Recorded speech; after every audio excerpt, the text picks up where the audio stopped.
All right. Okay. Okay, so I promised you guys we would do the responsive design. So I'm going to walk through it. We've talked about the importance of it. You have an idea about how it works. You've seen good responsive sites. And I've shown you the Ethan Marcotte book. And let's go just take a look at his website too, because of course he has a responsive website. But yeah, the idea being, this is how we see it on the browser. But imagine it's in a, there you go, it's on a phone. There's how you see it on the phone. What does yours look like on the phone? Has anyone looked at theirs? Yeah. Huh? Yeah? It's just a window opening and closing, right? So this one actually responds to the size. And what's really cool about this as designers is that it kind of brings us back to our roots too, because we're not just making a static thing. We're thinking about proportion. We're thinking about and all of arts kind of goes back to proportions. You've got you've got the golden rules. You've got the perfect ratio of, it's like, was it 5/8 and 3/8? You've got the spiral. It's in nature. So we getting to embrace that.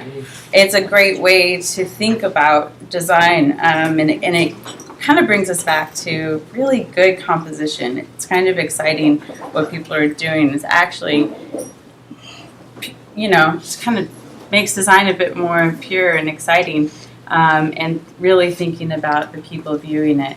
But it's also about, there's a lot to it. It's not just about making it stretchy, but it's about thinking about context and what's important, and making sure that the dominant things stay dominant and the text is respected. So as you see, like when I go to the side here, it actually changes the column, proportion, but it never gets too big. Like, you're never going to have, remember we talked about the maximum, we probably did this with Charles, the maximum characters, it gets kind of big. But 66 characters per line being ideal. He stays within that a bit.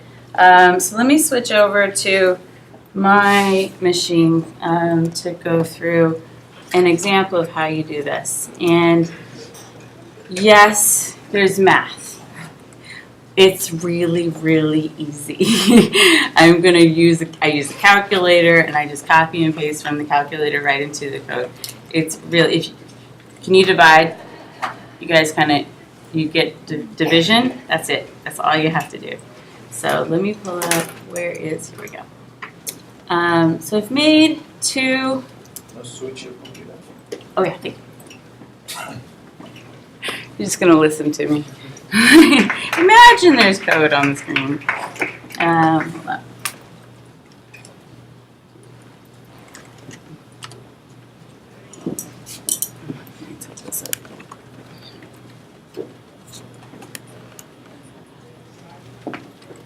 Okay, so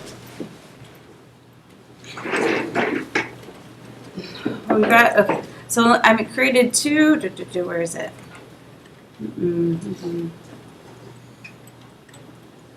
Two sites that are, I'll show you, they're identical.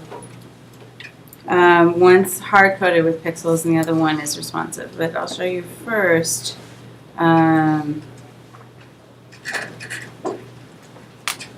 Where'd they go?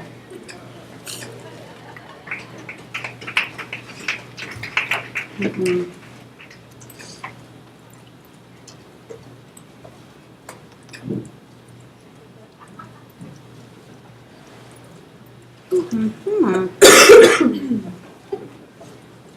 let me just open them through here. Dropbox, Sysref, Studio.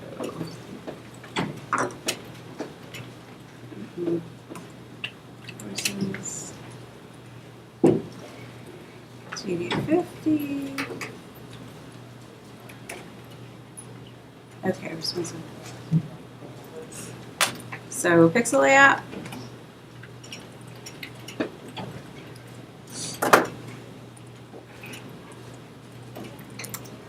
And then responsive layout.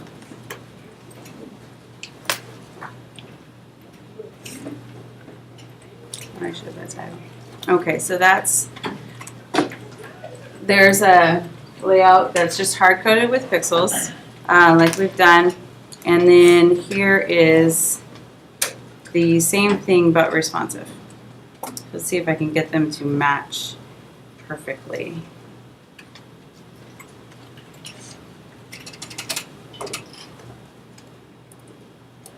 Close enough, right? So when I did this, I'm gonna write on top of it. So working sort of traditionally from Photoshop and making the mock-up like you guys did, and it's kind of how a lot of people work. And the good news is that's still a good way to do it, as long as while you're designing it, you're thinking about proportions, because it's hard to like design something and have to in your brain think about every single way. It's not how our brains work. It's not how my brain works. It's easier for me to really just contemplate proportion and context. So when I created this, I made it, and this is the numbers I'm using are directly from Ethan Marcotte's book and his video. So what I did is I've got the container. Container is 637. And then it's divided, you got a div and a div. And it's divided into two divs.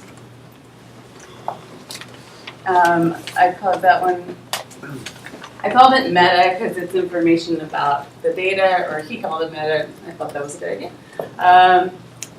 So you got the two divs, float left, float right.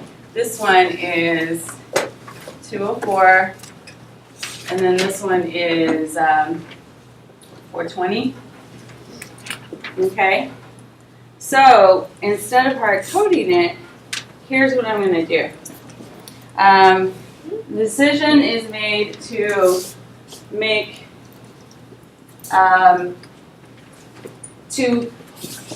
the container itself, instead of hard coding this, I want to use about 85%, just because that's just a design decision. You can make it really skinny, but what that means is it's 85% of the entire browser. So this one being the pixel, it still goes back and forth, but it doesn't really change how it is in proportion. This is the hard-coded one. See, it's, we still got that, but in this one, there's actually sort of a, it stays proportional, is what I'm saying. So, you don't necessarily, you might as well do it that way, is what I'm saying. So that one's pretty easy. What we do with that one is, if I go into the code here,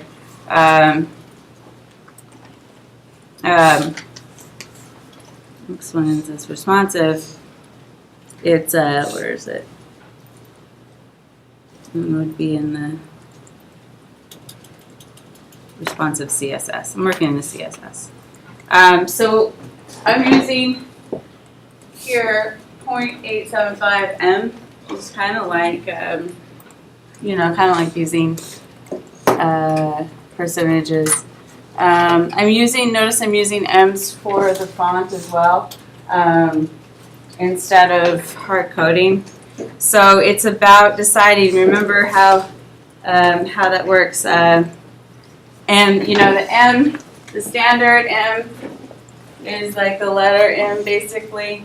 And if you do, by default, it's usually about 16 pixels. So if you just remember that, it's helpful. So if I go back to what I'm looking at is, let me see. So if I decide I want, you know, I look at it in Photoshop and actually want it to be about 14 pixels, I want it to be slightly less, then what I'll do is divide 14 by 16. What is that? Okay. Yeah, so the formula here is very, very simple. Make sure I use the right verbiage. It's very simple. It's basically target divided by context. Where'd it go? Target divided by context equals result. So if you can remember this, target divided by context equals the result, the number you want. That's all you have to remember. So the target is what you want it to be.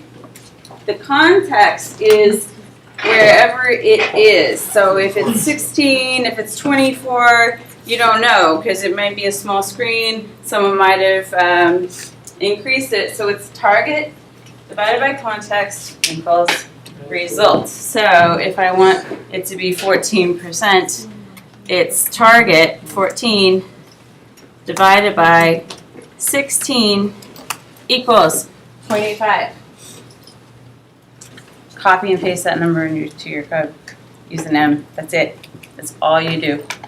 Target divided by context equals result, and that goes right back to.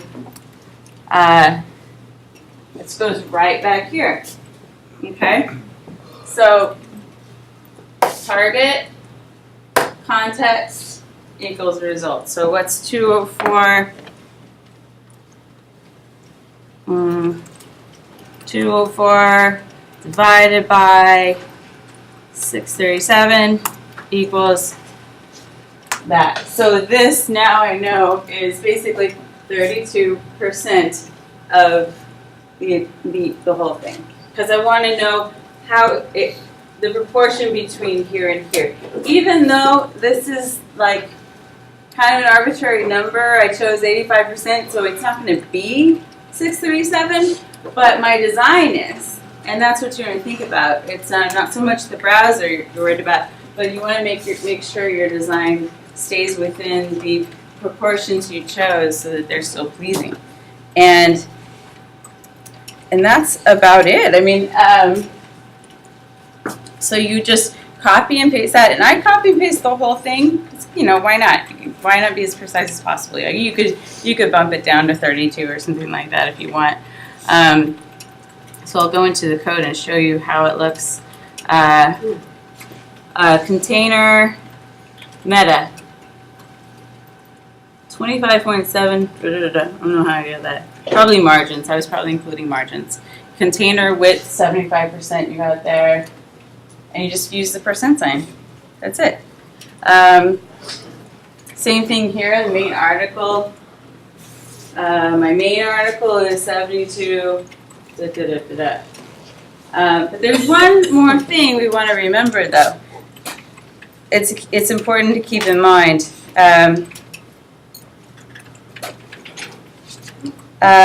So one more thing. Is this the pixel one? No. Let me go back here. Here's another part of this I haven't mentioned. This here just happens to be 204 as well. So the thing to remember is that it's contextual to what it's inside. Does that make sense? So if I want this to be a certain percentage of this, right? But in here, I don't want this to be a percentage of this. because it's going to throw it off. What I'm looking at, you think of it at the chunk you're looking at when you're doing it. I want this to be sort of the right proportion to this. So I'm not going to do 204 divided by that. The context is this. So kind of break things down mentally. It's like so actually. for 20 is 100%? Huh? Right there, 420 is 100%, or you're still dealing with just Well, for 420, we've already translated it to but what a I'm asking percentage. is that when you have 85%, you're gonna have 40% here. So the percentage that you have is what you're dealing with. You don't make that percentage 100%. You don't, yeah, you don't want, because you want margins. Yeah, but I'm saying if you have two boxes, 50% or 50%, you don't make it in your head where the 50% becomes 100%. Once you figure that out, you kind of let it go. You can So- make it 100% if you want. Is 420 100% right there, or is 420 the percentage you had in relationship to the page? The 100% we're looking at is this Is one. that one? That is Yeah. only one. Yeah. Okay. But when you go back, because this is a div inside a div, so the hierarchy still works. So you got a div inside a div. So you got to think about the parent-child relationship. So this, with the relationship between these two, this is the 100%. So I'll show you what I mean. If So what you gonna make the 204? What percentage is I'll it show gonna you. be? I'll show you right now. That's what I had trouble in the weekend. Remember I told you? Oh yeah. Yeah, I was doing my exam thing in percentages. Oh, we and I already was having a hard know. time. We already actually know. We did that calculation already. The meta being 25. Remember, we divided it. So we're gonna take that percent. We use that same percent and we put it in the pull quote down here. I'll show you what happens. Could you give us this file too? Sure. Okay, so I'm gonna paste that in there. Save it. Okay. So now when I resize it. So what percentage was that little square? It's kind of turning into 50% now. It's matching, it's versus the way I had it before.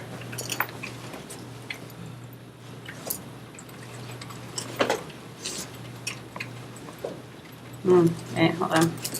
Is that Puliket? That's that little square right there? Is that what you call it, that div? The little thing right there, is that called the Puliket? Pull quote, yeah. Pull quote? Is that it? Okay. Did I not label it right in the? So therefore, I'm right, you're going into two or four pizzas is 100%. So every time you do a div, it becomes 100% when you're dealing with what's inside of it. You right? think you think of it as 100%. Yeah, how you do do it. because that's 44%, and that wouldn't be half the page because it's just a quarter of the page. I got it now. That's where I was going wrong. I was doing a percentage of the whole page, not of the div. See? So it's inside main article. I'm not sure why it's the same. So I'm not gonna spend the time troubleshooting it right now. But do you understand like the concept? Yeah. It's relative. It's the context, the part of it that is the idea is that. It's relative. The percentage is relative, not absolute. Yeah. Let's see where to go. The idea is it's the context. You're more interested in the relationship here than the whole thing. Yeah, I got you. Okay, so now I have a question. Mhm. I noticed you put in the HTML, you put emphasis rather than italicizing it in the CSS. Mhm. Where, I mean, we've been taught, okay, don't style it in the HTML, style it in the CSS. The only thing is, with HTML, okay, you're only saying EM, whereas in the CSS, isn't it going to take like text transform italic or something like that? So technically, does that mean it's using up less of a workload? Yeah, saying just technically, EM? because there's less. The reason it's in the HTML is because of semantics. And I can go in and add style to the. I can add a style to the EM tag, But, you know, if you're pulling in different style sheets or something, the idea being it's semantics, just like we call H1, because that's sort of the standard. So a headline is treated as a headline. The context is labeled correct. That's why it's M and not italic. That's why it's strong and not bold. Yeah. But you can go in and make, you know, you can, and actually if I wanted to be more specific about that, I would have actually spent the time to go in and say font family, type, all that kind of. But Yeah, my question was more just about the loading time. yeah, Because exactly. It's less code. Is it equal? Is it, I mean, character for character, or does HTML load slower than CSS, or what? You know, it's just loading. It's just loading code. I'm not really sure if it reads either at a different rate. It's gonna load. It's gonna load the HTML first and then the CSS. So yeah, I mean, it's what 4 or 5, however many lines less of code. It's probably not a lot. If you're using web fonts for it, probably yeah, because you'll have to pull that. But yeah, if you can get rid of it, there you go. And all those little things add up when you start trimming and making it very lean. I have a silly question, but it's kind of curious. Could you do responsive inline style? Inline, you know, like they do in HTML inline, you can do responsive. Yeah, anywhere. It's CSS. So if you have a problem with something, you can just stick an inline in something. So another thing, but this also works for images. So if I grab an image somewhere, let's see, let me say ice, since it's so cold. Images. Yeah, here we go. All right, so that's a really, really big picture. Let's grab that. Save as. Yeah, I shouldn't have grabbed a big one. Come on.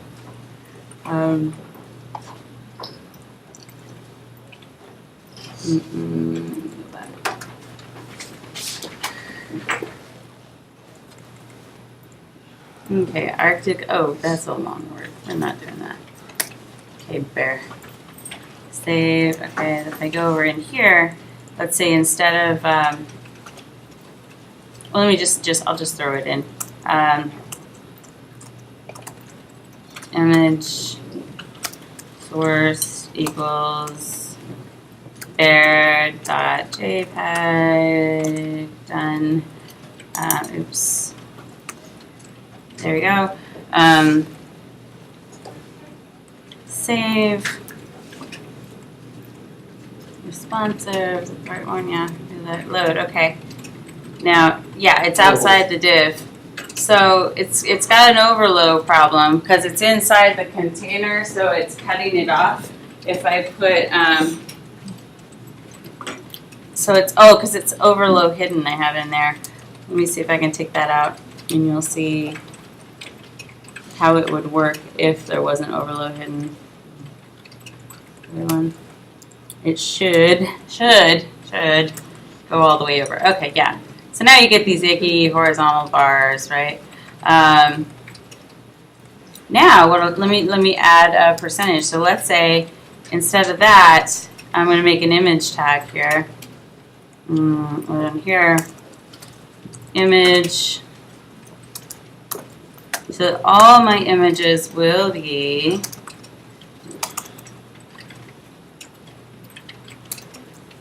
width. Okay, width equals 100%.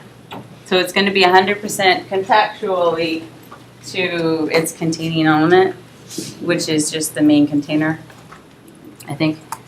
I think you want a colon there. That what? I think you want a colon there. I got it. With equals. Oh yeah, sorry, wrong language. Save. Okay, reload. Okay, so it's going to stay there through and it resizes it. So there you go. So that's where you want to think about also resolution to make sure the the widest resolution it might. But there's also some cases where you don't necessarily want it to be 100%. Like say you had a thumbnail, they're pretty small. Like in Ethan Marcotte's, if you notice, his navigation really doesn't change too much in width. Well, anyway. So you might not want it to go larger than a certain amount. So I can say, I can put max. So let's say max width, and I'll say I don't want it to go any larger than, say, 400. Oops. I'm going to say 400 pixel. No, let's do a person. No larger than. No, let's say 400 because that's my resolution. You can do it percentage as well. So let's say 400 pixels. Save. We have to put a minimum to maximum. Like Yep. I was putting like 20. So it'll pixels start less. resizing it there. Wait. You took away the other one. What I do? How much You should replaced how the much max. should I mean, the you replaced the percentage with. You took away the. how much should the minimum Okay, let's do a be? percentage How then. many pixels No, you just have away? to add a second line. Like 50. Oh, pixels? yeah, you're right. Good call. Okay, width 100%. Yeah. Right? No? Yeah. Okay. You say so. I'll see.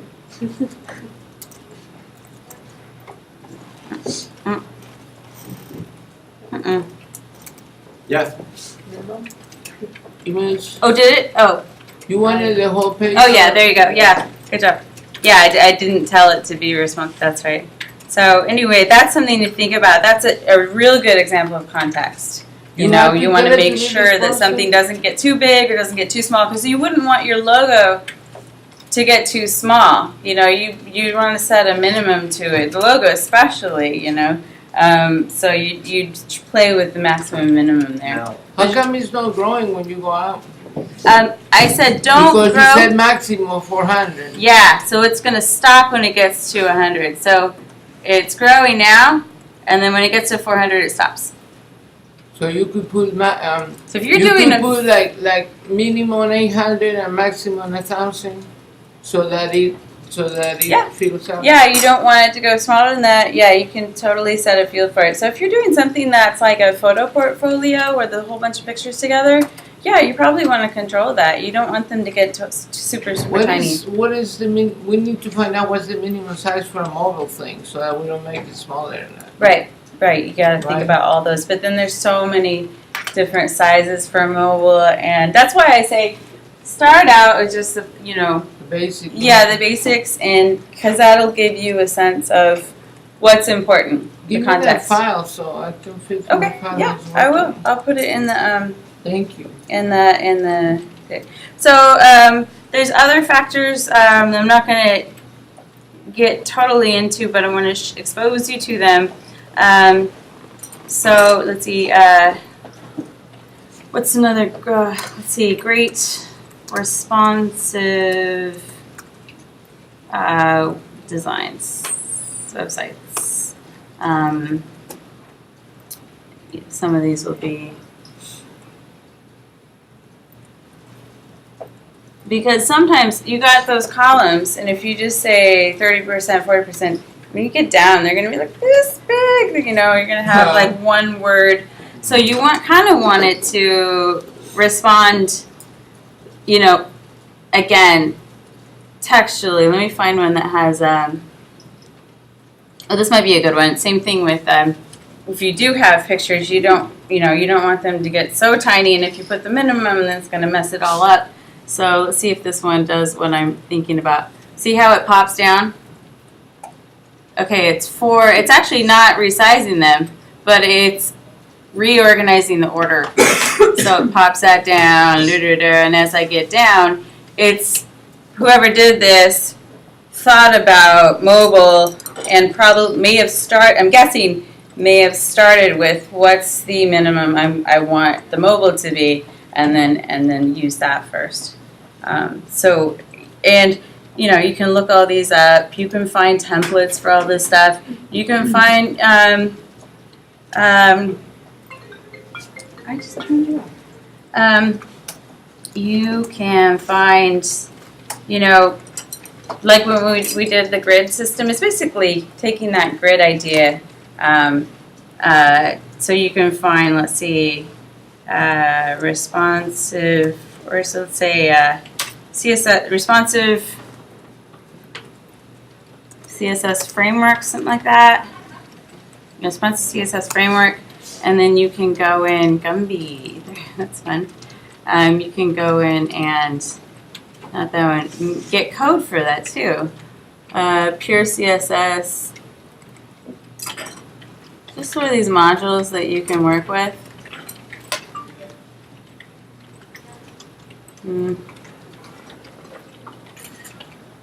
You can base grids. Introduction to grids. Let's see, let me find a good one. CSS, grid, layout. I mean, I think the 960 we were looking at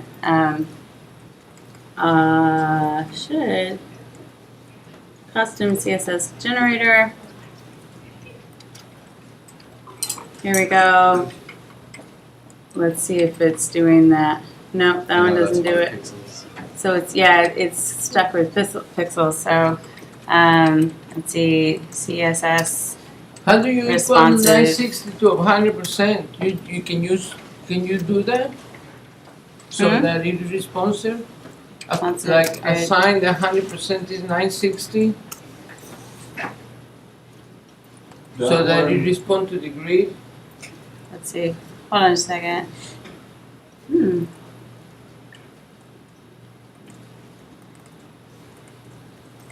You can't really rely too much on a grid with a lot of columns for responsive because, I mean, if you've got, I mean, even that's what, like 5 or 6 columns.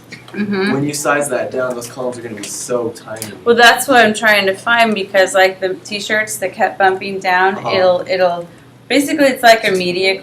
It's called a media query where it is asking the device how many pixels wide the screen is, and then it adjusts. So Okay. so you actually make code that says if it gets down to this, switch from 3 to 2 columns. If it gets down to this, then you switch to 1 column. And I think probably the Ethan Mark code is probably a good. So that one's that's a different language than CSS. That's Oh, it's Well, I mean- within CSS. It's Yeah. called a media query. Yeah, it's a little bit of scripting. it's scripted. Mm-hmm. This one doesn't do it. Yeah, It doesn't do columns though. But yeah, see Okay, how it does. at a certain point it jumps down, and that's not an accident. And see how the portfolio stuff doesn't get too doesn't actually change in size too much. It doesn't get too small. That's totally intentional. So, you know, see how this one, it's got this layout, but he knows that, you know, it's the same thing. It's just an empty div. It's got that layout, but he knows that once it gets smaller. To make EPUBs that make responsive size, It's because the EPUBs, you know, they shrink to interact with the media. In InDesign, when you do an EPUB, they shrink. That's what they- EPUB? Yeah. EPUBs are different though. EPUBs are, I don't know. I I can't think really. when last semester with InDesign. Yeah, you can. and I don't. That's what it was, the deal about it, that it Yeah. shrinks to the size of any. I've heard it. document. I've heard InDesign has really good resources for. Yeah, I think it's easier. But I honestly I can't really speak to that because I haven't done that. So anyway, that's your introduction to, and you can find templates that do this for you. WordPress templates. Yes. If you had an image and you wanted it to disappear when it got into a cell phone size, would that be under Mhm. media queries as well? Totally. Yeah, it would switch to hidden. Display no Yeah, reason. just make it. Yeah, totally. Yeah, it would switch to hidden. Any questions about that? I was trying to, on the one that I made, the buttons are like fuzzy at first, and then when you hover over them, they come into focus. The only thing is, obviously on mobile you don't hover, so they're just blurry all Right. the time. But if So I you was trying to hit- find a yeah. way to ask it whether or not there's a mouse, and then if there is a mouse, then add the blur, and if there's not, take it away. Probably you just ask if it's mobile. If it's well, If it's, yeah, is this device a mobile device? And it would tell you. And I don't know actually if there's a media query for touch screen, because that would be even more specific. If it's touch screen, then there's probably not a mouse. And I would think there would be, because there's gestures and stuff you can use now. Because with this, a lot of times you can't, they shut that off. You can't pinch these ones. So WordPress templates responsive. Let's see.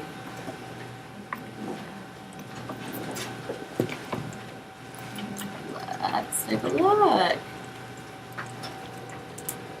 I'm trying to find one with columns.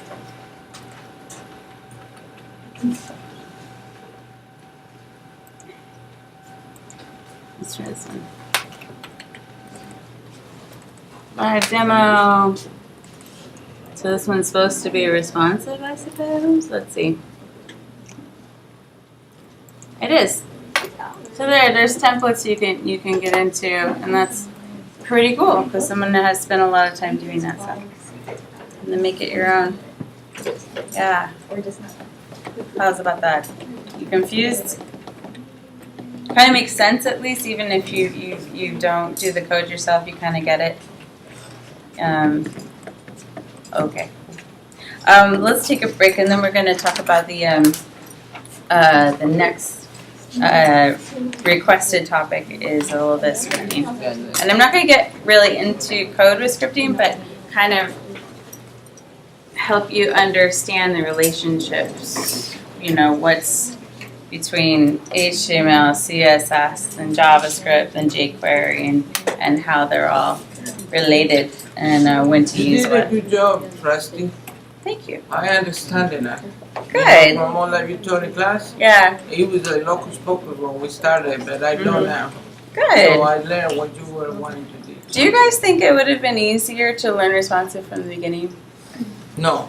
I think- No? I think so. Or at least because- halfway through? Or what do you think? Because doing it in just pixels is kind of,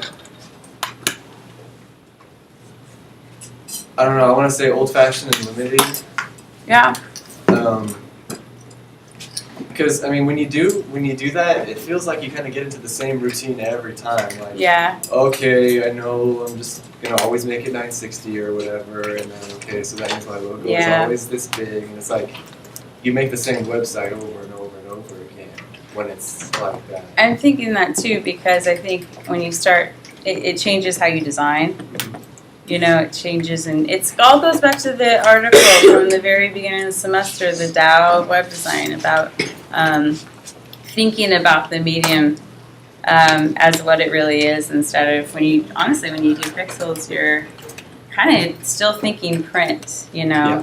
You don't have to, but it's really the same idea. So, cool, that's good to know because it's taught many different ways. Some people actually start web design teaching markup inside of HTML just to show you the old bad way to do it. Why do that? Skip. Yeah. So anyway, I have a question. yeah. I know I heard something a while ago that you're supposed to design a certain page for printing or something different for printing. There's a different code if you want to print a page on a website. Oh. Not really like. Yeah. Formatted. I'm not sure. Oh, like printer-friendly version? Yeah, like. It's usually a separate thing that pops up. Or is it like HTML or CSS or? You know what? I've never done that, but I know that there are. It's all comes down to semantics, Okay. like before. So when you mark it up, article, headline, it knows to either create a new page that you print, or when you go to print, it automatically creates it. I think it's both, but the HTML, you don't have to see it first. It's hidden and it goes straight to printer. And there are, I haven't seen them, they haven't become very popular, but like PDF generator. They'll actually generate a PDF, but I've never seen one that's very successful. I keep hearing about it, but yeah, I don't know. What does it But do? yeah, there's Generate what? semantics, huh? Generate what? Generate a PDF. So if you want to for- print it, it pops up a PDF of what you're viewing, but I don't think it works very well. I'm not sure. I have to research it, but you know what? it's never become I popular. found a trick about PDFs that kind of revolutionized my world, Mm-hmm. and is that in the new Windows, if you save the PDF as a Word document, and then when you go into Word, you save it as a PDF, you bring it back, you can edit it. So that means you can take Ooh, you should do a anything. tutorial about that because It's- everyone asks me all the time, how do Yeah, I turn this PDF that's- into a Word document? No, well, no, you just. It you depends just on the PDF export though. it. You export it as a Word Mhm. document, and then when you have it in Word, you save it as a PDF, Mhm. and when you bring it back, you can change anything. That means Perfect. even your bank account, anything. I wonder how far that would go because It's- a lot of times when you open a PDF like an Well, you gotta Illustrator, be careful it's like 'cause broken every word into. It's kind of it jumps If, around. and a if little they're bit. outlined, it's not But going I to did Yeah, it this. has See, to be said. look, all this stuff Mhm. right here, this business letter. Mm-hmm. I don't have the type because it's registered type that I have from before. Mm-hmm. Well, that type was registered, and I don't have the license, Mm-hmm. so I wanted to change the words on it because Ah. it said vacations and whatever. Okay. So I did that, and Cool. then I used license type. That's I mean, I great. wouldn't do it online, but for this, If in it, if they are outlined, you could always run it through OCR. Do you know what OCR? no. Optical character recognition. It Does used it to be a big deal. Create a font based on. No, you just scans and outputs. It's basically like Google Books are just scanning and then a machine looks. It turns into text for you. Sometimes it makes mistakes, but if you've got something clean, it'll probably work really well. Why do you Well, use so it? like you could actually go in and like delete some and retype it, like it'll. Yeah, it's really it'll editable. Create a pseudo font for Basically, it's like you could take a JPEG and run it through an OCR, and it will, do its best, basically, to read it. Makes this editable? Yeah, Yeah. it'll go through. Mhm. It's not gonna work very well with handwriting, You. Is it in CS5? but it wanted it to ask converts you- it converts I wanted to ask you images into text. about image optimization. Where you do it, because I was seeing my website, I have a big image and it takes a long time to load in your phone. So, where do I optimize it? On the W3 schools? No, you would do all of that through Photoshop. But it said that you could run it through the development sites like Mozilla and CSS, and you could go through a system of optimization for your site, Yeah. and it makes it a lot faster, it optimizes But you it. can do all of that in Photoshop. How you do that? When you save it, you save for device or save for Oh, web or and device. that's it? Yeah, kind of Oh, I like didn't- we did a while back. Let me show You know you. those images, I work with those images that you told me, those 2000 JPEGs, Mm-hmm. but I was having I problems. seriously cannot. They showing, they Yes. weren't Yeah, I'll show showing you. on there. Like, Using here's it an ad. on my computer And to then play a live monitor of my. let's say I want this is for it's gonna go on the internet. You do this for web. I would go file, save for web. You told us to save a JPEG optimization 2000. No, not 2000. It's not 2000, that's the only, yeah, I think. Kind of weird. It's not really being That's used. weird. Yeah, don't worry about that. But remember, do you remember this? Is it familiar? I can bring the pixels down. Right, yeah, I was using. But yeah, now you can go in. Here's a JPEG, with Acrobat. and they have different quality, settings, Uh-huh. and then you get to choose like. Adobe Acrobat. Where? Here's this one's gonna be 13K, but this one's gonna be 35K, and you have to, make a decision on what quality is good. What's the Yeah. difference between 25% and 13K? See? The quality. Yeah, but we don't know what the 100% is. That's your original. That's You compare 25%. it. These are all examples of what it will look like, and that's your original. So you just sort of you compare it Or like you visually see it. yeah, and then you just kind of keep bringing down the quality until you don't like it anymore, and then you save. I Yeah. got you. Yeah. Well, that's And it's pretty easy. handy to know because that Shift way. Option Command or Shift Option Command S. Just I haven't been muscle doing that, memory see? at this I point. haven't been paying attention to that, and then I go ahead and put these large JPEGs, you know, Yeah. the highest quality. Yeah, no, But that they helps a load- ton. Yeah. And if you have a ton of images, batch process it. Do you guys use actions in Photoshop? I have before. No? I have. No one. I have, but know I. how to do but actions? It's been a while. Do you want since I did it. a real quick actions lesson? Yeah. All right. That's pretty handy. This totally applies because you would use you. It Okay. does. So let me go in Oh, Look at what the factors. here. I will. Let's see. no. More ice. Okay. Oh yeah. Let me bring this thing down.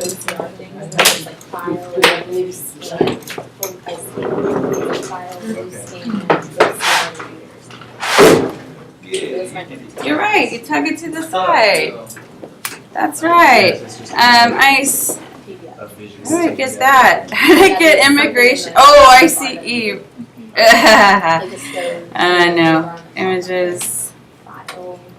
Alright, I'm just gonna go in and I'm gonna just grab a bunch of these and drag them into Photoshop. Can I? Yeah.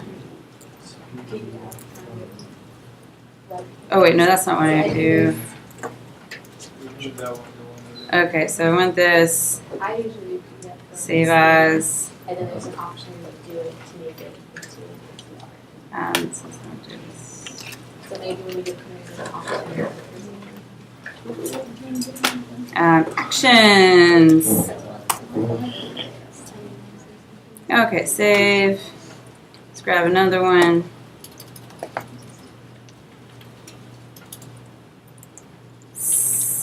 Save. So this is when you have a ton of images you need resized and you don't want to sit there all afternoon. And anything you do, if you do the same thing over and over and over again, actions are awesome. There's some kind of option. Yeah. I think the only tricky thing is to make sure, you know, have the output folder be the same as the input folder, because I've erased my folder. Oh yeah, they all have to be in the same folder. Yeah, but sometimes I've assigned it so that I erase the ones that I was doing, you know what I mean? In other words, I didn't put the path right. Careful with that. Yeah, you didn't put your path right. Ooh, that's a cool picture. Okay, so I have I got 4 images in here. Let me close that. So I have 4 images and I'm gonna go and open all of them. You can't paste it. Oh. It just makes it highlight it all and then Oh, but I can it maybe. can read it to you on the read. Okay, here's actions. Okay, so I'm gonna open all of them.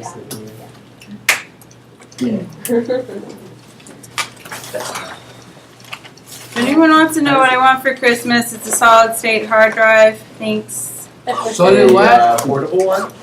No, here, just make it go faster Oh. and more memory. What's it called? A solid state hard drive and more RAM. RAM. Oh. How much RAM does it have right now? What's Santa's email? Huh? What is it called? Solid state.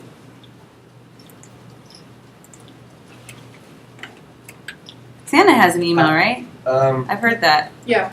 I'm sure he Is Is does. it Santa@northpole.com? And then you know about NORAD? No. It's NASA tracking Santa. No Yeah, they do that way. every year. Yeah, no, that's what I've been convinced. Why would you participate in lying to your children? No, just when I was like 13, because I was like, NASA wouldn't lie.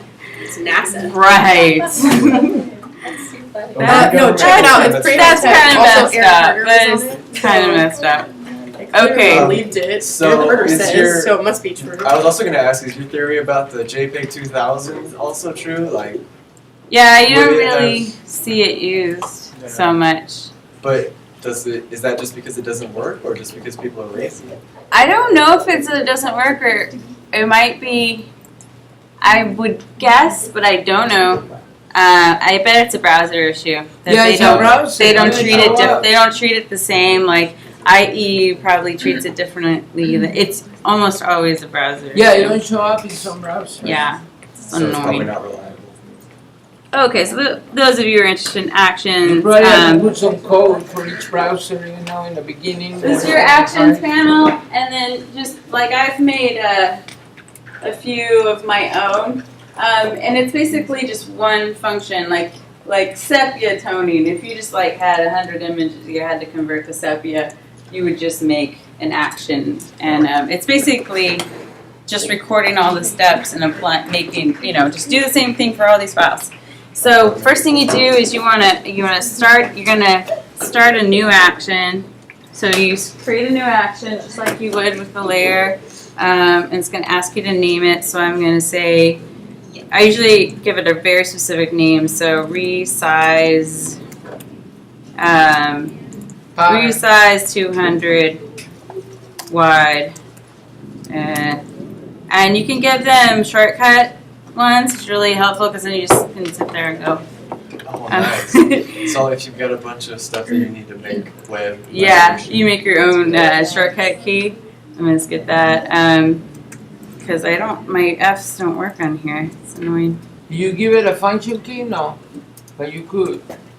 Yeah, you can. But on my laptop, the function, they're all mixed up. Okay, and then you press record. So you're being recorded, so it's just watching every step you do. The only trick here is that you can't use shortcuts. You can't use keyboard shortcuts. You actually have to need to go through the menu. So I could just save for web, but I'm going to go a little bit a different, longer way just so you can see. Okay, so it's recording. So I'm going to go image size, and then I am going to make sure resamples on, proportions are on. Okay, and first thing is I'm going to change the resolution to 72. Okay, and then I'm going to change the width to 200. So those are the two fields I've changed, so it's going to remember those two things. And I say, Does it okay. remember everything? If you did hues, contrast, adjustment, curves, does that remember that? Oh yeah, you can go and do curves, you can do level adjustments, you can do anything. And then, okay, so I'm happy with that. So now I want to just save it. Okay, so save as. I could just hit save, but I'm going to do something different. I'm going to go save as, because I want to keep my bigger one. I don't want to lose that image, so I'm going to make a new folder and say, I'll just call it 200 pix wide, create, and then they'll all be saved in here. Or I could have hit save as a copy, I guess, but then I'd have to go back. That's good. It's easier to do this.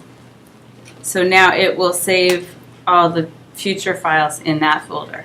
I guess that's what I was talking about. If you just say save, and It's you don't gonna save as erase copy, over what it. it did is it You're gonna- erased my original images, and if I make a mistake, then I can Exactly. fix it.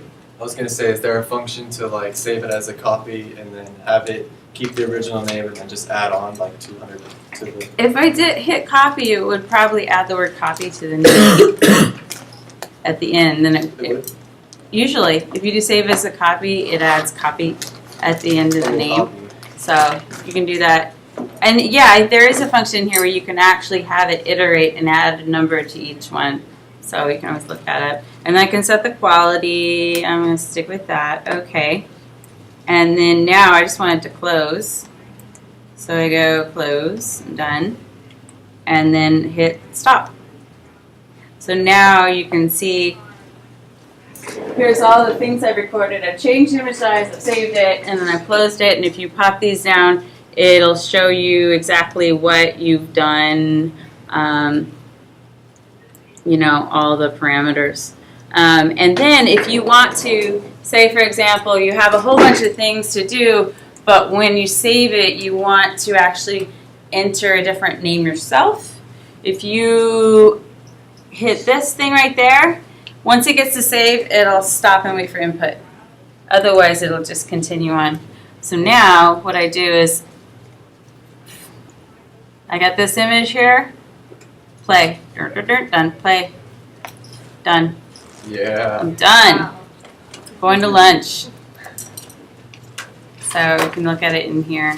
So you recorded the action and then you save the action, so you Mhm. have a whole bunch of different So actions there for they the are. future. Oh wait, I'm missing one.